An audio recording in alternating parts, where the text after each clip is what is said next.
pretest nantinya. Saya doakan kepada teman-teman untuk lulus dan mendapatkan nilai yang terbaik. Oke.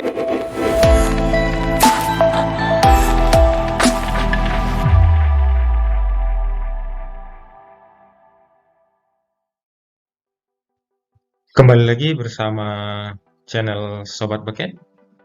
Belajar keren, berita keren seputar pendidikan. Kali ini kita belajar bersama mengenai soal PPG berdasarkan kompetensi pedagogik yang sebentar lagi untuk ujian PPG atau pretest tahap kedua. Semoga kita mendapatkan nilai yang terbaik dan kita semuanya lulus. Dan jangan lupa tetap dukung channel ini agar semakin semangat untuk berbagi info pendidikan, soal-soal PPG, dan soal-soal lainnya. Dan jangan lupa juga, di dalam nanti ada 2 soal untuk latihan bersama, dijawab di dalam kolom komentar. Jangan di-skip ya. Langsung saja kita masuk ke soal yang pertama.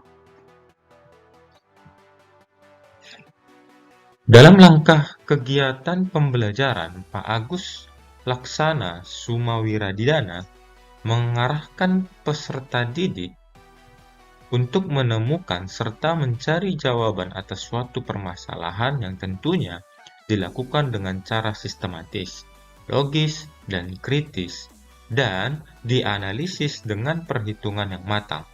Berdasarkan kasus di atas, Pak Agus Laksana sedang menerapkan model pembelajaran. Nah, dengan soal seperti ini, kita harus mengetahui beberapa pengertian mengenai model pembelajaran. Pastinya, teman-teman sekalian sudah paham mengenai model-model pembelajaran. Yang pertama itu adalah inquiry, berarti suatu rangkaian kegiatan belajar yang melibatkan secara maksimal seluruh kemampuan siswa untuk mencari dan menyelidiki secara sistematis, kritis, logis, analitis sehingga mereka dapat merumuskan sendiri penemuan-penemuannya dengan penuh percaya diri. Yang kedua, problem-based learning adalah model pembelajaran yang melibatkan keaktifan peserta didik untuk selalu berpikir kritis dan selalu terampil dalam menyelesaikan suatu permasalahan. Yang ketiga, cooperative learning, suatu metode pembelajaran atau strategi dalam belajar dan mengajar yang menekankan pada sikap atau perilaku bersama dalam bekerja. Dengan kata lain, pembelajaran dilakukan dengan membuat sejumlah kelompok. Yang keempat, discovery learning, yaitu proses untuk memahami suatu konsep dari materi secara aktif dan mandiri untuk kemudian diperoleh suatu kesimpulan. Dari keempat metode pembelajaran tersebut, yang sesuai dengan soalnya adalah inquiry, yang berarti untuk mencari dan menyelidiki secara sistematis, kritis, logis, analitis. Maka jawabannya itu adalah A. Bagaimana teman-teman sekalian semuanya? Pastinya teman-teman benar dengan soal seperti ini. Kita lanjut soal yang kedua. Seorang anak memiliki pemahaman dan kemampuan dalam mempelajari nilai-nilai agama sering menampilkan suatu hal yang tidak serius. Sifat pada anak ini dikenal dengan egosentris, misunderstand, unreflektif, verbalis, dan ritualis. Bagaimana menurut teman-teman dengan soal yang seperti ini? Sudah dapat jawabannya?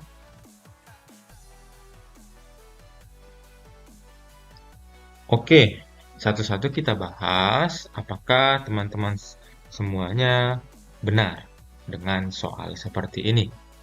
Yang pertama itu egosentrisme, ketidakmauan seorang untuk melihat dari sudut pandang orang lain. Yang kedua, misunderstanding itu artinya kesalahpahaman, Lalu, unreflektif itu tidak mendalam, di mana setiap anak akan menerima ajaran agama dengan tanpa kritik. Kebenaran yang mereka terima tidak mendalam dan sekedarnya saja. Lalu yang terakhir, verbalis dan ritualis itu artinya keagamaan anak-anak sebagian besar tumbuh secara verbal, melalui menghafal, dan mereka melaksanakan kegiatan keagamaan berdasarkan tuntutan yang mereka terima. Jadi, yang sesuai dengan soal, jawabannya itu adalah C, unreflektif. Bagaimana teman-teman? Pastinya benar semua. Yang ketiga, tujuan utama dari penelitian tindakan kelas adalah untuk A. Mendapatkan gambaran tentang proses pembelajaran di kelas, B. Meningkatkan kualitas pembelajaran di kelas, C. Memahami kinerja pembelajaran yang punya, D. Mendapatkan informasi tentang kinerja guru. Nah, ini kasusnya mengenai tujuan PTK. Oke, teman-teman? Sudah dapat? Oke, tujuan PTK itu yang pertama, memecahkan permasalahan nyata yang terjadi dalam kelas. Yang kedua, meningkatkan profesionalisme. Yang ketiga, sebagai alat training of service. Yang keempat, sebagai alat bagi guru untuk lebih inovatif dalam pembelajaran. Yang kelima, meningkatkan mutu pembelajaran melalui perbaikan praktik pembelajaran di kelas. Yang keenam, meningkatkan sifat profesional pendidik dan tenaga pendidikan.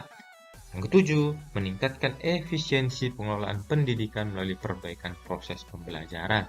Jadi yang sesuai dengan soal, jawabannya itu adalah B. Meningkatkan kualitas pembelajaran di kelas. Oke teman-teman, sudah jelas dengan rincian daripada tujuan PTK tersebut? Oke, kita lanjut saja. Soal berikutnya.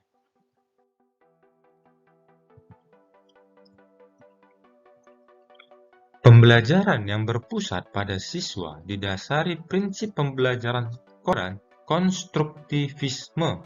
Jika seorang guru SD ingin merancang pembelajaran dengan menggunakan prinsip pembelajaran konstruktivisme, salah satu langkah yang harus dilakukan adalah A. Memberikan protes untuk melihat kondisi awal siswa. B. Mengembangkan metode pembelajaran untuk merangsang kreativitas dan cara berpikir siswa.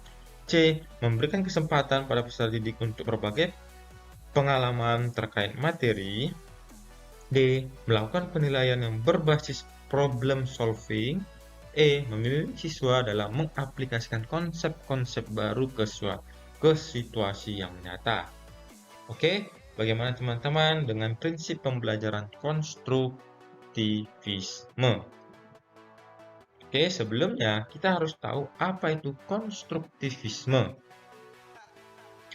Konstruktivisme itu adalah salah satu pendekatan yang memandang siswa sebagai individu aktif.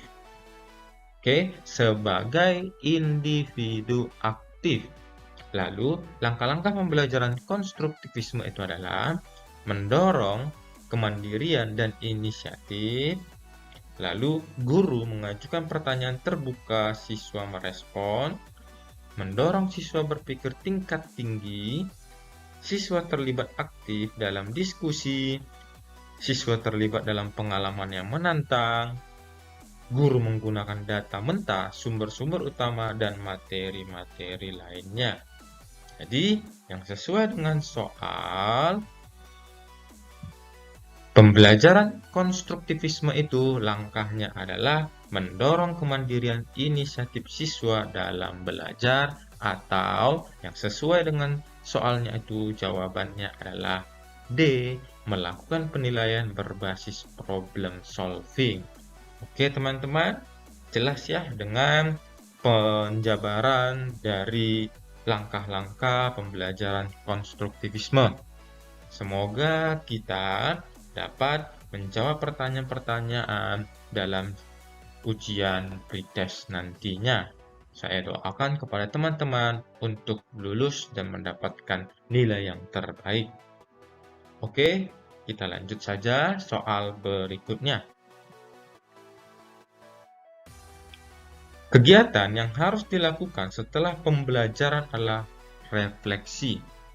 Tujuan refleksi bagi pendidik antara lain A. Untuk menganalisis tingkat keberhasilan proses dan hasil belajar peserta didik. B. Untuk melakukan evaluasi diri terhadap hasil belajar yang telah dilakukan. C. Untuk mengidentifikasi faktor-faktor penyebab kegagalan pembelajaran. D. Untuk mengembangkan model pembelajaran sesuai dengan mata pelajaran yang diampu. Di sini mengenai tujuan refleksi. Oke, tujuan refleksi. Maka tujuannya adalah 1. Mengetahui sejauh mana minat peserta didik mengikuti pembelajaran. Mengetahui tingkat keberhasilan, strategi, model, dan teknik pembelajaran yang diterapkan oleh guru. Mengetahui keinginan dan kebutuhan peserta didik. Keempat, untuk mengidentifikasi kekurangan dan kelemahan guru. Yang sesuai dengan soal di atas, jawabannya itu adalah A. Untuk menganalisis tingkat keberhasilan proses dan hasil belajar peserta didik. Oke, teman-teman semuanya, kita lanjut soal berikutnya. Kita masuk ke soal yang selanjutnya. Asesmen hasil belajar peserta didik harus memperhatikan prinsip-prinsip sebagai berikut, kecuali A. Objektif, B. Adil, C. Kooperatif, D. Terpadu. Jadi di sini mengenai asesmen. Prinsip-prinsipnya apa? Oke, kita masuk ke prinsip-prinsip asesmen. Yang pertama itu adalah asesmen merupakan bagian terpadu dari proses pembelajaran. Yang kedua, asesmen perlu dirancang dan dilakukan sesuai dengan tujuan. Yang ketiga, asesmen dirancang secara adil, maka ini ada, lalu valid dan dapat dipercaya. Keempat, asesmen sebaiknya meliputi berbagai bentuk tugas instrumen dan teknik yang sesuai dengan tujuan pembelajaran yang ditargetkan. Yang kelima, laporan kemajuan belajar dan pencapaian peserta didik bersifat sederhana dan informatif. Jadi, sesuai dengan 5 prinsip asesmen ini, maka yang tidak prinsip-prinsip asesmen itu adalah kooperatif. Oke, itulah jawaban mengenai prinsip-prinsip asesmen. Yang ditanya itu kecuali. Oke, kita lanjut ke soal berikutnya. Oke, seperti yang tadi saya katakan di awal, ini merupakan latihan bersama kita. Ada 2 soal. Dan jangan lupa untuk sama-sama kita menjawabnya. Dan jangan lupa juga jawabannya buat di kolom komentar. Oke, teman-teman sekalian. Sekian video mengenai soal-soal PPG berdasarkan kompetensi. Dan jangan lupa tetap dukung channel ini agar semakin semangat untuk berbagi info-info PPG, soal PPG, dan info pendidikan lainnya. Saya doakan teman-teman semuanya untuk lulus dan mendapatkan nilai yang terbaik. See you next video.